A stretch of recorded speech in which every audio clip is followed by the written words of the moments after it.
లేదు లేదు, అది చాలా వస్తూ ఉంటాయి. స్వామివారికి వెనకాల జుట్టు ఉందని, ఒళ్ళకి చెమట పడుతూ ఉంటుందని, గోళ్ళు పెరుగుతూ ఉంటాయని, స్వామివారిని ముట్టుకుంటే మెత్తగా ఉంటారని, ఇంకా ఇట్లాంటివి చాలా వస్తూ ఉంటాయి.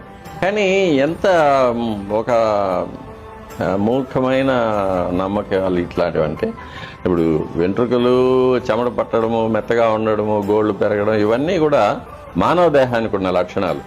ఇవి 60 ఏళ్ళు ఉంటాయి, 70 ఏళ్ళు ఉంటాయి, మనిషి పోతాడు, బాడీ పోతుంది.